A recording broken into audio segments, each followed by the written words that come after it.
there friends, it's Liz from the Peacock Homestead, and in this week's video I'm going to be making some artisan cheese. We're going to also be preserving some food.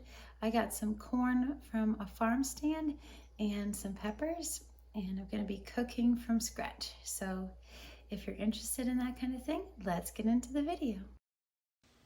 For this week, I decided to choose a British cheese, and I thought it would be really fun.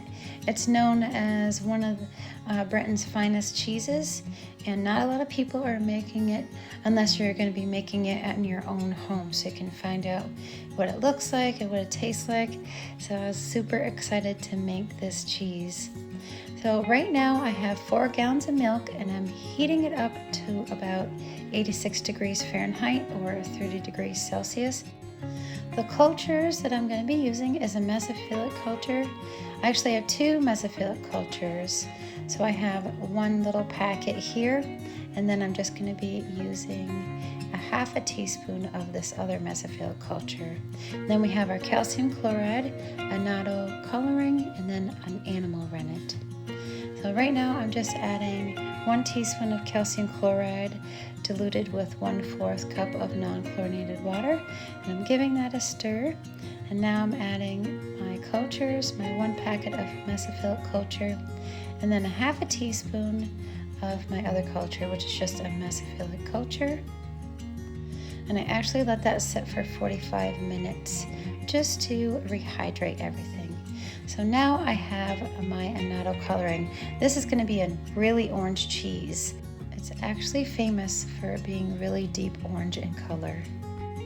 So for the measurements, I used 2 teaspoons of annatto cheese coloring diluted in a 1/4 cup of cool water.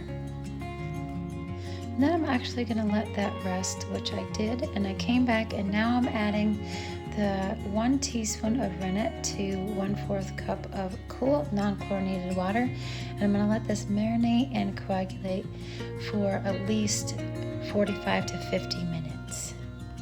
And then we're going to come back and see if it has a clean break, and if so, we will cut the curds and let that rest for at least 5 minutes. And then we'll come back and stir it. So it looks like we have a nice clean break. So I'm going to go ahead and cut the curd.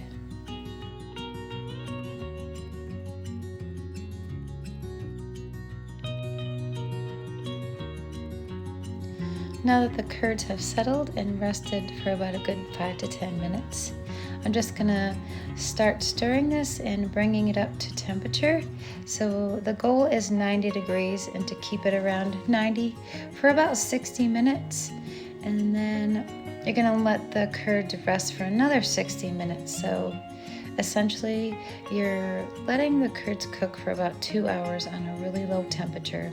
And to keep it at 90 degrees, I just turn my burner off, and then the milk holds at the temperature very well, so no worries. Just slowly stir for 60 minutes, and then the curds should be able to stick together like so. That means they're knitting together well, and then crumbling off. All of the curds are drained, and I have 3.5 tablespoons of canning salt in there, and I'm just mixing that up, and I'm going to put it in my mold. It's going to be a really tall cheese. I can't wait to show you guys, but there is really excessive pressing and flipping, so I'm going to be pressing this for 2 days. So essentially I'll be flipping this for about 4 to 5 times, and this is the first flip. I usually press that at a really light weight, so I did about 15 to 20 pounds for a good 2 hours. And it looks like the curds knit together really well, enough for me to flip it and no pieces are falling off. So that's really good. So I'm just gonna flip it, and then we're gonna put it for about 35 to 40 pounds of pressure for a good 4 hours. And then essentially you'll just be flipping 3 more times and then adding more weight to it. It says to flip it on the second to last time for 100 and then 150 pounds of pressure. I could only get it to 80. I'm not that strong to pull it down to 100. So I got it the best I could. I got around 80 or 90. It looks like it's knitting together really well, and it's turning that beautiful brilliant orange. So that's exciting, and we're just gonna flip it and get it back in the press. This was actually one of the more advanced cheeses that was in the book, and I figured I've done enough cheeses, I can start making advanced cheeses. So I decided to make this British style cheese. And the aging time is about 2+ months. I'm probably gonna age it until around Christmas time, and then we'll try it.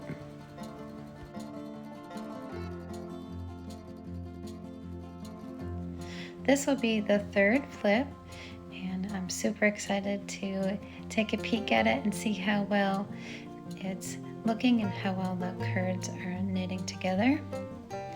And it's doing really good. It's actually getting more of a brilliant orange color, and that's exciting. So we're just gonna flip that over, get it back in the press, and we're probably gonna flip it 1 or 2 more times, and then we can get it going in the cheese cave.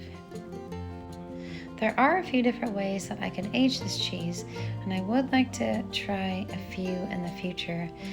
So you can use oil and rub oil all over it. You can wax it or do a bandage wrap. And the bandage wrap is when you take an animal fat.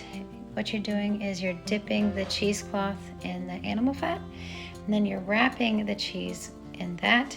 Then you're popping it in the cheese cave, and that's how you get a really unique flavor. So there's a few different ways, and in the future I'd like to try at least a couple of them. I want to try the oil and the bandage wrap. So this is the 4th flip. It's looking really good. I think I'm just going to put it in the press 1 more time and then call it good.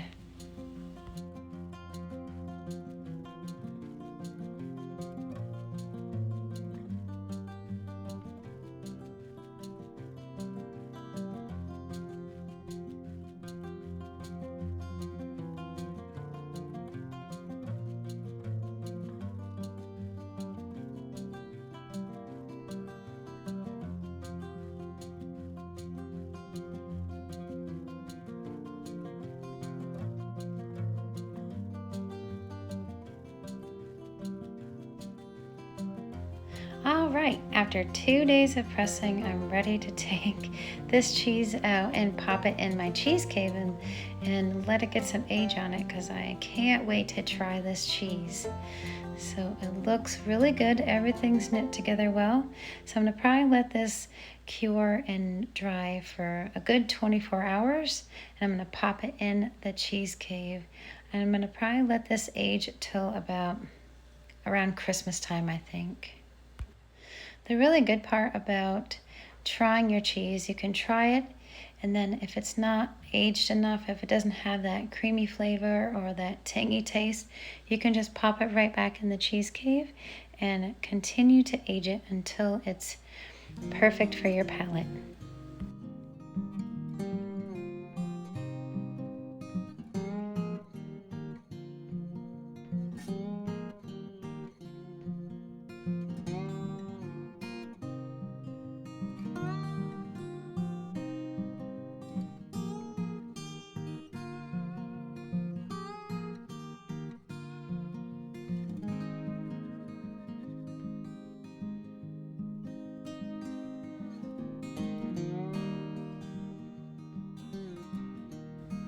I just received this book from Amazon. I'm so excited to show you guys. It is a really cute book, and it's the Food in Jars Kitchen book, and it has so many good recipes for using jams and whatnot, and just different things, making fancy toast, and just it gives you really good ideas. So one of the recipes I've seen, they use a jam for a barbecue sauce. So I'm going to be using my tomato plum jam, and I'm still getting a few goodies from the garden, so I'm gonna have some beans for a side tonight. So I got the chicken all slathered in the jam, and I'm just gonna pop that in the oven and get it going. So these kids are getting well acquainted. They're letting me hold them and pet them, and they're finally eating some of their pellets. So I'm acclimating pellets. I'm giving them organic pellet feed. So I got that at Tractor Supply. They're also nibbling on hay, and I usually give them a little half of a tomato a day just to acclimate them into eating vegetables. I also have some tomatoes curing. That's today's harvest, and they'll be going in the freezer. There's another recipe that was really intriguing. It was like a cinnamon roll, but not. You could make it your own. So you can make it sweet or savory. So I decided that I was gonna use this apple butter that needed to be used up. I got the dough already, and I'm gonna let that rise while we enjoy dinner, and I'll come back and I'll show you how I rolled them up. So this is what dinner looked like on that night. The jam chicken turned out really good. And then I have some rice, and I have the beans on top of that. So it turned out really good, and we had leftovers the next day. We definitely always try to use up our leftovers in this house. We don't like to waste anything. So now I am going to get these all rolled up, and it puffed up and it doubled in size. That's what you want to see. So the other recipe that I seen in the book was you can use a chutney and then put some cheddar cheese on top and bake that. Oh my God, that sounds so amazing. We're definitely gonna have to try that because I have a few chutney jars on my pantry shelf that I would like to use up. So I got the rolls all rolled out. I have it in a big square, and I'm just gonna spread the apple butter evenly, and I'm gonna leave a little edge without the apple butter because you want it, when you roll it up, you want it to seal. And then today I'm gonna be using a nice string, so I decided to use a string of dental floss, and I was just gonna pull it and cut it because I don't want all of my apple butter to squish out the sides. So I figured that would be a better idea. So I'm just gonna cut these and get them in my buttered pan, and then I'm going to cook them for a good 40 minutes. I think this technique worked good, but it definitely made a mess. So I got my oven preheated at 350, and I'm just going to let these rise a little bit. I'm going to put a saran wrap over it and let it rise until they're touching the sides, and then we'll get it right in the oven. They're nice and puffy now, and I got my oven preheated to 350. I'm going to cook these for 40 to 45 minutes. I'm going to check the internal temperature just to make sure they're done. So it should reach around 200 degrees Fahrenheit. It looks pretty good. It's right on the 200 degree mark. So I'm happy with that. And then I'll let them cool a little bit, and then we'll add the frosting.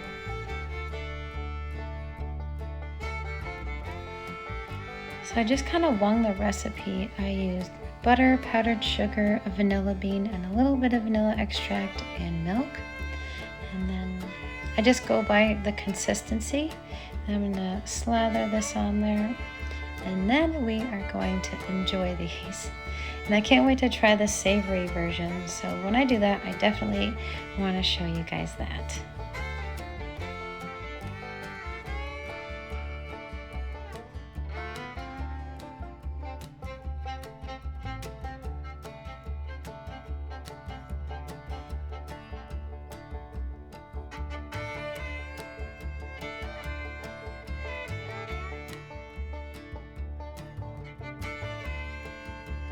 This is what they look like. They were super soft and ooey gooey, and the apple butter just made the flavors pop. So we'll definitely be putting this on the menu for another time. And I actually brought a few to work, and everyone really enjoyed them, so that is awesome.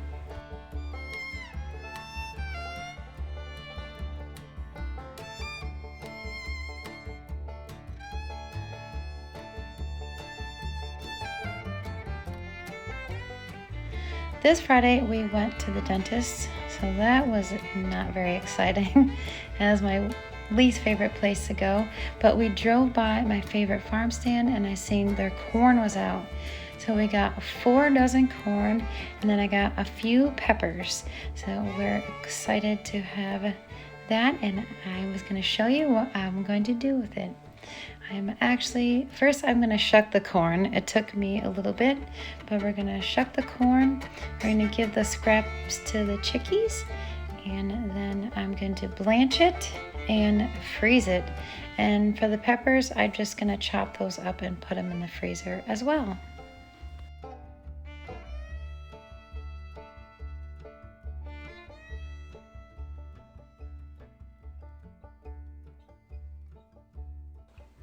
This is the best setup I can think of, just using a bundt pan and cutting the corn off the cob with a knife. But after around the 50th cob, my arm was going to fall off. But that is okay. I'm almost done, and I had the hubs help me a little. So I cheated a little, but I needed a little bit of help because that was a lot of corn for this girl. So I'm just going to probably blanch it and pop it in the freezer. I got my peppers all chopped up. And of course I saved the seeds because these peppers were beautiful. They look like they were tie-dye. I have a whole bunch of seeds for next year and probably the year after. And that definitely makes me happy. I would have processed the corn in quart jars, but all my quart jars are filled. So thank goodness I have a vacuum sealer and a few extra bags. I got my peppers all in the little bags. And then we're going to get going on blanching the corn. So I'm just going to cook it for about 1 to 3 minutes. I'm going to cool it off with cold water and get it in my bags. And I also have my elderberries all vacuum packed up. I got about 2.5 to 3 pounds. And we are going to make some elderberry syrup today in just a few minutes. So I just want to show you I have 11 bags of corn and they each have 3 cups in them. I thought that was a pretty good yield. And now my arms are definitely pumped up from that.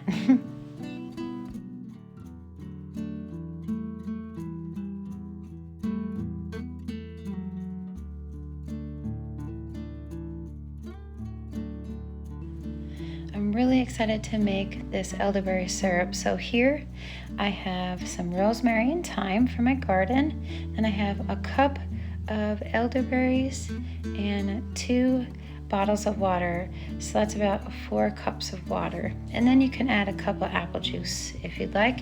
But I didn't have any apple juice, so I just added the 4 cups of water. I have that all cooked up. I cooked it for about 20 to 25 minutes. Then I'm just straining it out, and I'm gonna kind of portion it up into 2 quart jars and add half of the amount of honey. Well, as much as I can because I ran out of honey, but that's okay. These are going to be stored in the fridge and they'll be good for about 6 months, but it'll definitely not last that long because we like to have a couple shots a day, usually just 1 shot, but if we're not feeling good, we'll have about 2 shots a day. So I'm just going to add the honey while it's warm, give it a good shake, and don't forget to label. And then I'm going to let it cool and pop it in the fridge.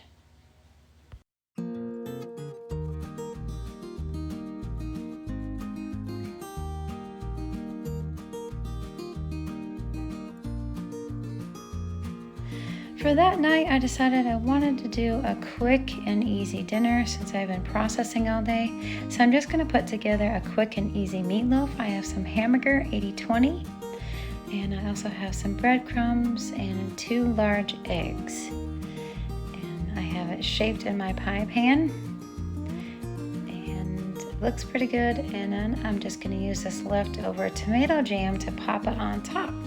I usually bake this for a good hour, so this will be in the oven at 350 degrees for about 60 minutes. And then I'm going to pair it with some mashed potatoes and of course some of that corn.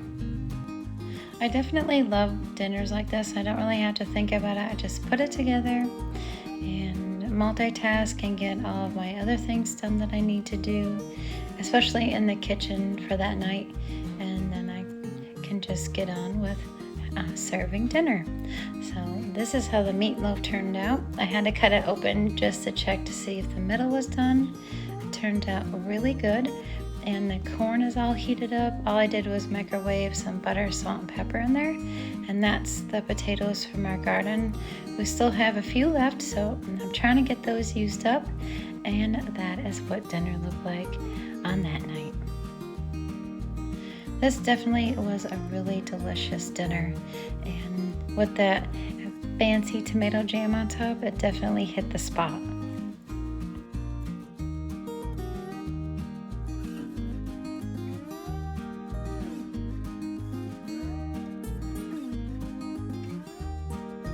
And that's it, friends. That's all I have for you this week.